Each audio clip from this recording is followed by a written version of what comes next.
happy Sunday.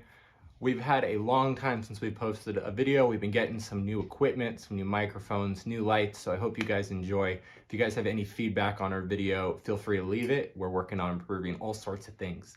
So to jump into our video today, we're going to be talking about breeding ball pythons. Now it's a subject we've talked about, but we did some podcasts recently with a few different people where we spoke about it. So we thought what better time to bring it back up than Valentine's Day. So I hope you guys are having a great time with your sweethearts or just with your snakes, however you best enjoy this holiday.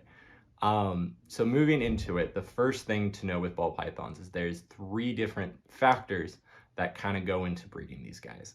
So the first thing is temperature, second thing is food, and the third thing that ball pythons don't use as much as other species, but I still have seen as a factor, is barometric pressure. So we're going to touch kind of on all 3 different ones. So the first one we're going to talk about is temperature.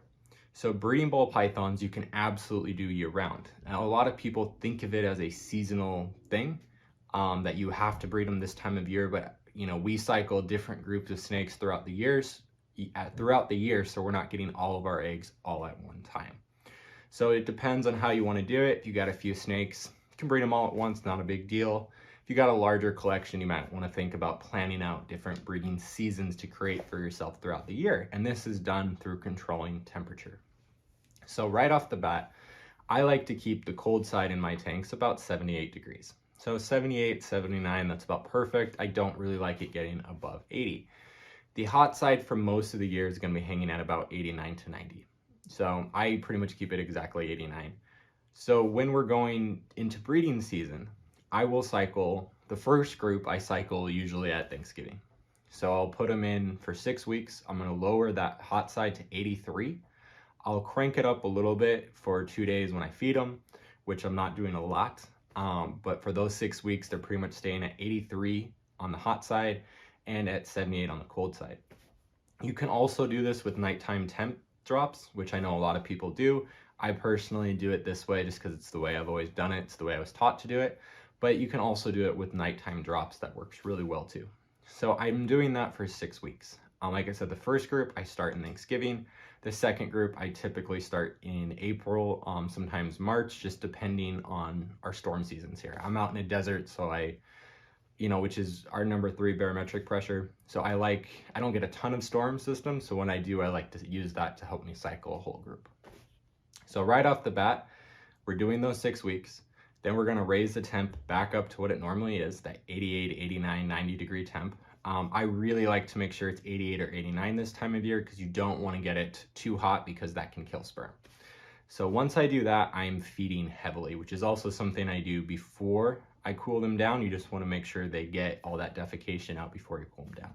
So once the heat comes back up, I start out with small meals and I'm feeding them a lot.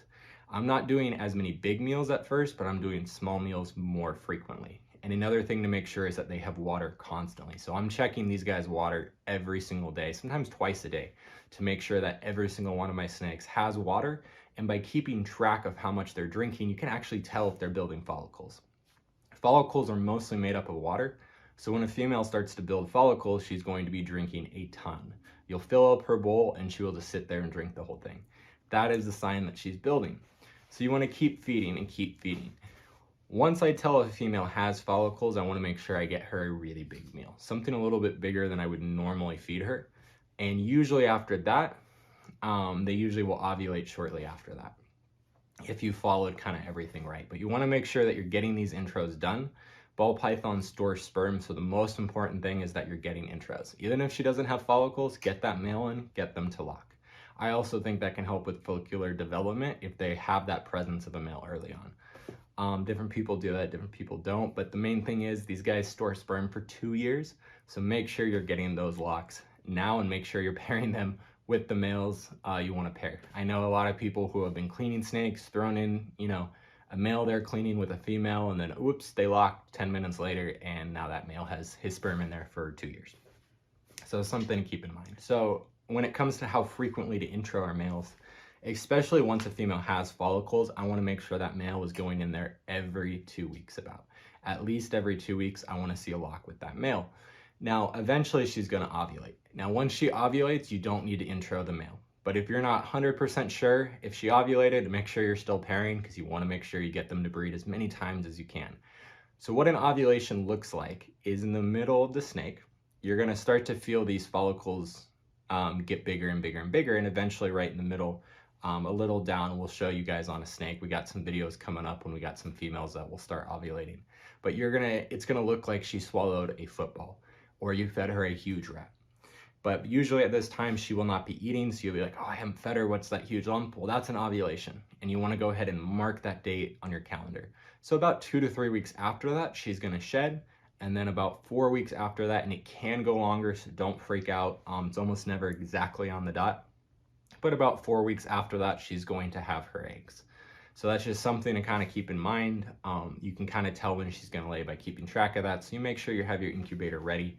From the moment my first female, if for any reason I don't have eggs in an incubator, make sure you turn it on at least 3 weeks ahead of time, because it's gonna take some time to get those temperatures stable.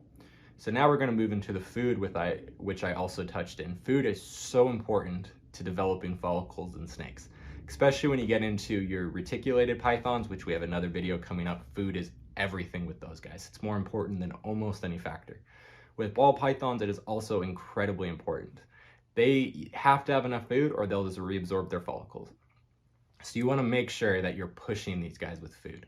So we're not talking about power feeding. We're not talking about getting them to grow. We're talking about building a little bit of extra weight on them, because these snakes are not going to eat for a certain period of time, usually a couple weeks before ovulation, and then the whole time they have their eggs. So you wanna make sure they have that extra fat on them, so they're not too thin when they don't eat for that period of time. And just in case, some of them go right on food after you scrub their tank out with bleach, get all that egg smell out. Some of them take a little bit longer. So you always wanna make sure they have that extra weight, and it also is going to help them cycle.